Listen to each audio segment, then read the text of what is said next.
ప్రస్తుతం మనం అయోధ్యలోనే ఉన్నాము. అయోధ్యలో ఉన్నటువంటి రామ మందిర నిర్మాణానికి సంబంధించి అంటే ఆ టెంపుల్లో ఇంకా కొన్ని శిల్పాలను పెట్టాలి కాబట్టి Gautam neuro care brain stroke migraine fits brain and spine surgeries కి బెస్ట్ న్యూరో సర్జన్. అందుకు సంబంధించినటువంటి కొన్ని రకాలైనటువంటి శిల్పాలు శ్రీరాముల వారు, సీతమ్మ వారు, లక్ష్మణులు, అలాగే జనక మహారాజు, వ్యాస మహర్షి, ఇలా అనేక రకాలైనటువంటి శిల్పాలను ఇక్కడే చెక్కుతా ఉన్నారు. ఒక్కసారి చూడొచ్చు. శ్రీరామ్ జన్మభూమి హేతు మూర్తి నిర్మాణ కార్యశాల. నేను ఇందాక చెప్పాను కదా, శ్రీరాముల వారి జన్మ భూమి స్థలానికి సంబంధించినటువంటి రకరకాలైనటువంటి అంటే ఆయన జన్మకు సంబంధించినటువంటి రకరకాలైన కొన్ని శిల్పాలు ఇక్కడ చెక్కబడుతూ ఉన్నాయి. ముఖ్య శిల్పి రంజిత్ మండల్ అంట, అదిగో ఆయనే అనుకుంటా. మీకు స్టార్టింగే కనిపిస్తుంది చూడండి, వేదవ్యాసుల వారు, తర్వాత హనుమాన్ విగ్రహం, తర్వాత ఇక్కడ కొంతమంది ఋషులు, అలాగే నాకు తెలిసినంత వరకు జనకరాజు, తర్వాత చిన్న పిల్లలతో మరి ఇంకా తెలీదు. ఇక్కడ మనకి చెప్పడానికి కూడా ఎవరు లేరు, అదొక ప్రాబ్లం, ఎందుకంటే లాంగ్వేజ్ ప్రాబ్లం కదా. ఇక్కడ మాత్రం నేను అనుకుంటున్నా ఖచ్చితంగా శ్రీరాముడు చిన్న పిల్లాడు అప్పుడు, రాముల వారి పసిపిల్లోడు అప్పుడు విగ్రహం కూడా చెక్కారు. చూడండి ఎంత బాగుందో అసలు. ఉయ్యాలలో పడుకోబెట్టినటువంటి విగ్రహం శ్రీరాముల వారే తల్లితో ఆడుకుంటున్నాయి. అట్లా రకరకాలైనటువంటి విగ్రహాలు. ఇది ఇక్కడ హోమం జరుగుతూ ఉంది. చిన్నప్పుడు శ్రీరాముల వారు, తర్వాత లక్ష్మణుడు అందరూ కూడా యుద్ధ కళలు నేర్చుకుంటున్నటువంటి అవన్నీ మనకు కనిపిస్తున్నాయి.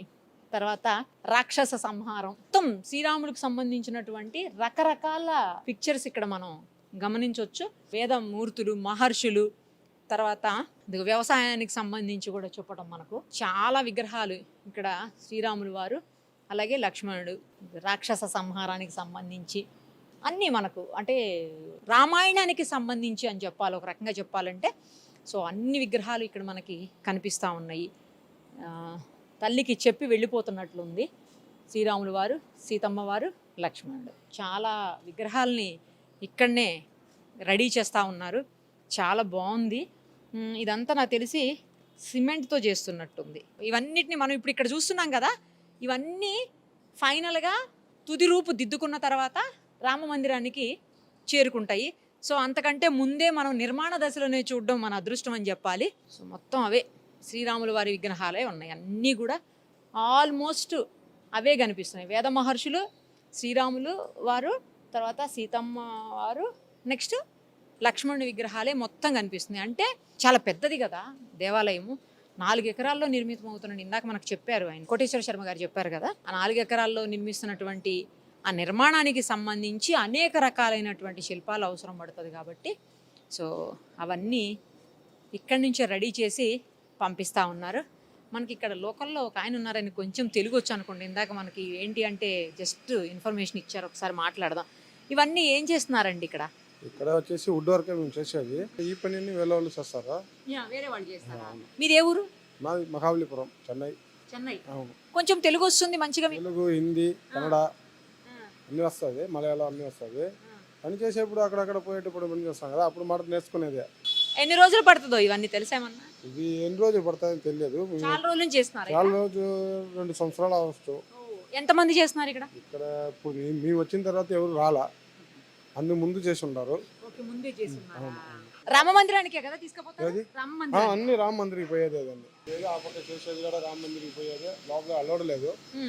ఆ పక్క చేసేది రాముడు చేస్తా ఉన్నారు, ఆ పక్క ఒకటి చేస్తారు. 3 చోట్ల చేస్తున్నారు. ఏది సెలక్షన్ అవుతుందో అది ఎత్తిపోయి అక్కడ పెట్టేదంట. అట్లా చేస్తా ఉన్నారు. అలౌడ్ లే, అన్ని కెమెరాలు ఉంది, లోపలికి పోయేదాన్ని కాదు.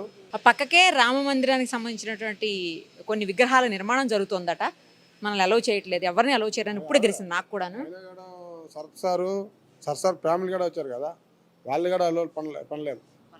మళ్ళీ వీళ్ళు పని చేసే వాళ్ళు ఫ్యామిలీ వస్తే కూడా అలౌడ్ లేదు. వెంటనే బహిర్గతం చెయ్యలేరు కదా, ఆ రీజన్స్ తోటి అవి కొంచెం రహస్యంగా తయారు చేసేటువంటి పరిస్థితి. తర్వాత ఎలాగో అవి ఒక్కసారి టెంపుల్లోకి వచ్చి అక్కడ కొలువు తీరిన విగ్రహాలు అంటే ఖచ్చితంగా అందరికీ చూసే అవకాశం దొరుకుతుంది. పైగా ఆయన చెప్తున్నారు కదా 2-3 దిక్కుల్లో చేస్తున్నారు, ఏది సెట్ అయితే అది తీసుకెళ్ళి పెడతారు. మేబీ అందుకనే పర్మిషన్ లేనట్టుంది.